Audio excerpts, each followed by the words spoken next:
혼자가 아니라는 걸 느꼈어요.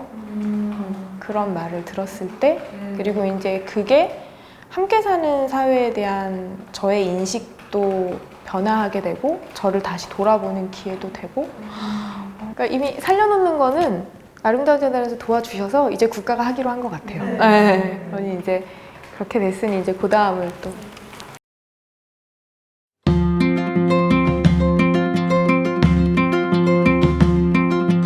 저 원래 전공이 사회복지가 아니거든요.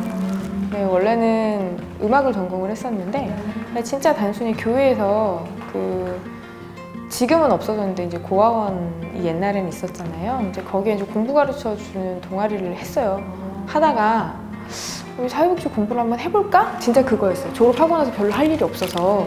그리고 이제 왜 다들 졸업하면 취업을 하시는데 음악대학은 이제 졸업하고 취업을 할 데가 없잖아요. 그래서 애들 과외만 하고 살다가 그래 공부를 한번 해볼까? 그래서 이제 편입시험을 봤는데 붙었어요. 아마 떨어졌으면 안 했을 거예요. 그래서 이제 또 이렇게 2년 공부를 하고 나니까 뭐 할까 이제 또 고민을 하게 됐죠. 근데 이제 그때 보건사회연구원에서 연구원을 뽑는다 그래서 거기를 들어가서 한 1년 반 다니는데 너무 재미가 없는 거예요. 그러니까 맨날 이렇게 편집하고 이러다가 대학원을 한번 가볼까? 했는데 붙었어요. 아마 그때 대학원을 안 붙었으면 계속 연구원 다니고 있었어요. 그래가지고 여기 병원에 들어왔어요. 그래서 이제 여기도 이제 원래 한 5년만 다니려고 그랬어요. 한 5년만 다니고 돈을 좀 모아가지고 공부를 좀 더 해볼까? 이제 그랬는데 생각보다 5년 동안 돈을 많이 못 모으더라고요. 그래서 계속 다녔어요. 근데 계속 다니다 보니까 이제 정말 갈 데가 없구나. 이제 그래서 다녔는데 이거는 제가 상상하는 말이고 사실은 출근하기 싫으실 때 있잖아요.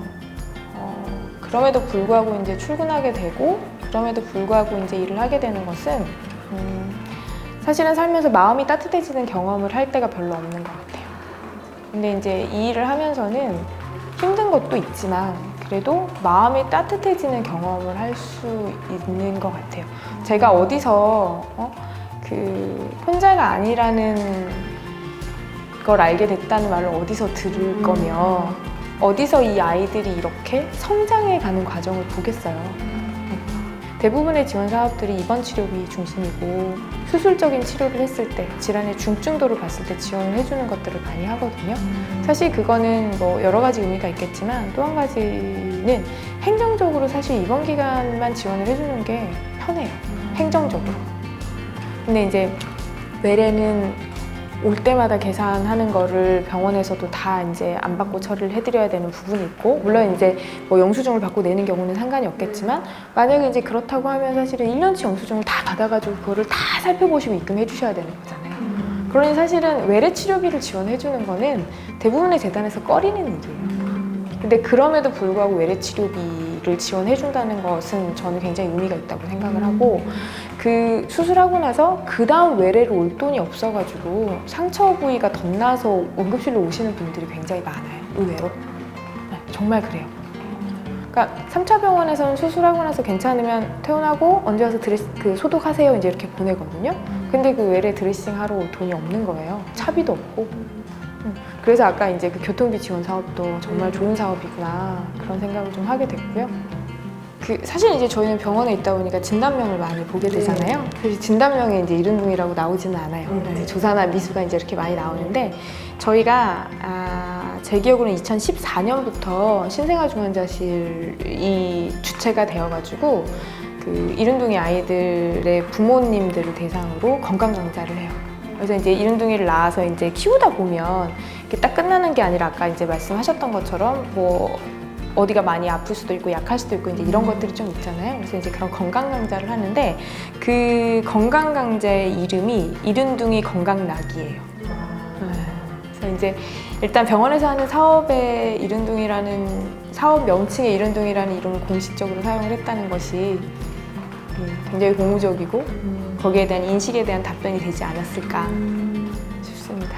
그리고 뭔가 그냥 우리가 미숙아라는 거는 그냥 뭔가 부족하고 네가 아직 덜 완성됐고 이제 그렇지만 이른둥이라는 거는 조금 이르게 빨리 우리한테 와줬다라는 그런 느낌이 더 들어서 조금 더 사회에서 뭔가를 더 지원해줘야 될 필요성을 조금 더 강조하는 느낌이라고 할까? 저는 좀 그랬어요. 네. 이른둥이는 그래 우리가 좀 더 도와줄게. 우리한테 조금 빨리 왔구나. 우리가 좀 더 도와줄게. 먼저 만나서 반갑다. 이런 느낌이 사실은 조금 들었어요. 그리고 저희도 뭐 사업할 때 굉장히 그 미숙아 의료비 지원 사업 이런 것보다는 좀 더 이제 긍정적이고 좀 더 이제 이 대상이 부족한 대상이 아니라 좀 이 대상의 권리를 우리가 찾아줘야 된다는 개념으로 뭔가 접근하는 단어들을 계속 찾거든요. 그런 의미에서 이른둥이가 굉장히 좋지 않을까 그런 생각이 좀 들더라고요. 요즘은 조금 달라졌어요. 그러니까 뭐냐면 예전에는 한없이 슬펐다라고 하면 이제는 굉장히 많은 제도들이 좀 갖추어졌거든요. 그래서 뭐 아름다운 재단의 도움으로 아까도 말씀을 드렸지만 국가 지원 제도가 굉장히 많이 좋아졌어요. 그렇기 때문에 이제 이 순간에 발생하는 의료비도 의료비지만 앞으로 이제 조금 부족하긴 하지만 그래도 장애를 가지고 살아가야 된다라고 했을 때 여러 가지 검사라던가 뭐 치료에 대한 제도들이 어느 정도는 갖추어져 있어요. 그래서 그때는 한없이 슬펐다라고 한다면 이제는 뭔가를 좀 같이 해볼 수 있겠다. 이제 그런 파트너의 관점으로 조금 보게 되는 그런 게 좀 있는 것 같아요. 힘이 된다라고 말씀을 하실까요? 그러니까 이제 사실은 요즘은 굉장히 인터넷이나 이런 게 많아서 조금이라도 찾아보면 스스로 알고 오시는 분들이 있으세요. 옛날에 비해서. 근데 이제 그럼에도 불구하고 그런 환경이 됨에도 불구하고 안 되시는 분들도 계시거든요. 그런 분들한테 이제 이런 이야기를 드리면 뭔가 혼자만 동떨어져 있는 게 아니네요. 그러니까 이제 그래도 도와주는 것들이 좀 있네요. 라는 이제 이런 이야기들을 하시니까 뭔가 함께 살아가는 그런 약간의 가드 역할을 하는 제도들이 많이 좀 생겼어요. 옛날에 비해서는. 더 취약한 이른둥이들이 많아졌어요. 그러니까 더 취약한. 그러니까 이제, 그러니까 왜냐면 예전에는 우리나라 아이들도 사실은 지원을 많이 못 받았었어요. 근데 이제 그래도 우리나라 아이들은 어느 정도 이제 국가에서 해주는 기본 베이스가 있잖아요. 근데 요즘은 이제 우리나라 이른둥이들 같은 경우에는 뭐 엄마들이 보험을 잘 들어놓으신 경우도 있고 뭐 보건소에서도 다 지원해주고 괜찮은데 정말 지원을 못 받는 그러니까 건강보험도 없고 불법이고 이제 이런 이른둥이들이 조금씩 생기기 시작을 하죠. 저희도 현장에서 일하는 사람들 입장에서 이렇게 건강보험이 적용이 안 되는 외국인들의 출산에 대해서 어떻게 바라봐야 될지에 대해서 사실 고민을 많이 해요. 왜냐하면 모든 생명은 소중해요. 모든 생명은 소중하지만 결국에는 제도권 안에서 모든 사람들이 보호를 받는 것을 지향해야 되는 것이 또 저희의 뭐 일 중에 하나이잖아요. 그래서 국가에서도 굉장히 많이 노력을 하죠. 6개월 있으면 무조건 가입해라.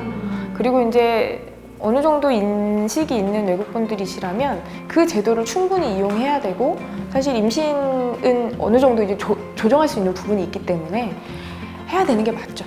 해야 되는 게 맞는데 이게 그런 거예요. 이게 오늘부터 딱 시작을 했다라고 해서 그 전에 안 되고 있었던 사람들이 없어지는 게 아니잖아요.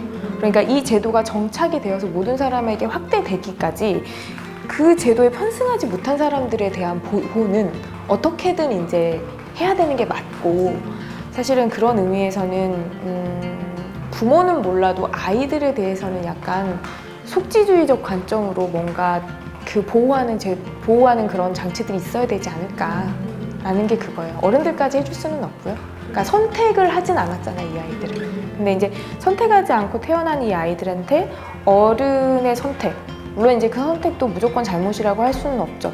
그러니까 정말 못 살겠어서 정말 살고 싶어서 한국에 들어왔는데 그게 이제 합법적인 방법일 수 없는 상황들이 사실은 있거든요. 물론 그 반대의 경우도 있어요. 일부러 나는 난민 아닌데 계속 난민 신청하는 사람들도 있어요. 제도를 악용하는 사람도 있지만 그 제도를 악용하지 않았던 어쩔 수 없는 사람들에 대한 보호, 더불어 그 사람들은 안 되더라도 거기에서 나온 아이들에 대한 보호책은 우리가 갖고 있어야 되지 않을까라는 생각이 사실 들기는 해요. 근데 이제 그것마저 없으니까 조금 힘들죠.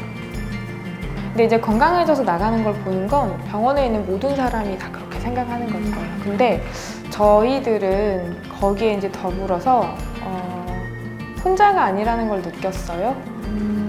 그런 말을 들었을 때, 그리고 이제 그게 함께 사는 사회에 대한 저의 인식도 변화하게 되고 저를 다시 돌아보는 기회도 되고, 그러니까 이미 살려놓는 거는 아름다운 재단에서 도와주셔서 이제 국가가 하기로 한 것 같아요. 네. 그러니 이제 그렇게 됐으니 이제 그 다음을 또 저희가 만나게 되고 아름다운 재단을 연결하게 되고, 그리고 이제 아름다운 재단이 딱 그 입원 치료 받았을 때뿐만이 아니라 계속 이제 얘가 성장하는 과정에서도 많이 도움을 주셨었거든요. 그래서 이제 태어날 때 엄마가 그 이야기를 했었어요. 저 진짜 세상에 혼자인 줄 알았는데 혼자 아닌가 봐요 라는 이야기를 했고, 이 엄마가 아직까지, 아이가 이제 10살 됐거든요. 아직까지 아이 데리고 다니면서 혼자 잘 키우세요. 네. 근데 이제 그렇게 하게 된 데는 여러분들의 도움이 굉장히 컸던 것 같아요. 만약에 이제 이 엄마한테 단순히 병원비만 딱 지원해드리고 이제 병원에서 할 일 끝났으니까 끝! 하고 갔으면 이 엄마 그렇게 길게 못 가셨을 수도 있어요. 근데 재활치료 필요하다고 하니까 도와드리고 뭐 하고 이제 이런 것들을 연결하는 과정에서 엄마가 많이 좀 힘을 얻었어요. 그런 의미에서 성장의 과정을 함께 해주셨기 때문에 그 엄마도 아이를 키울 용기를 가지지 않았을까. 성장하면서 치유받는 것? 그런 것들이 있는 것 같아요. 그래서 그러면서 이제 그 생각이 좀 들더라고요. 그때 20주년이 무슨 의미일까 여러 가지 생각을 하면서, 사실 사람 나이로 20살이면 굉장히 찬란한 시기잖아요. 정말 찬란한 시기고, 아름다운 재단이 그 찬란한 시기를 오기까지는 정말 이른둥이의 눈높이에 맞춰가지고 많이 도와주셨고, 그리고 막 제가 막 사전을 찾아보다 보니까 20살이면 옛날에 갓을 쓰는 나이라고 이야기를 하더라고요.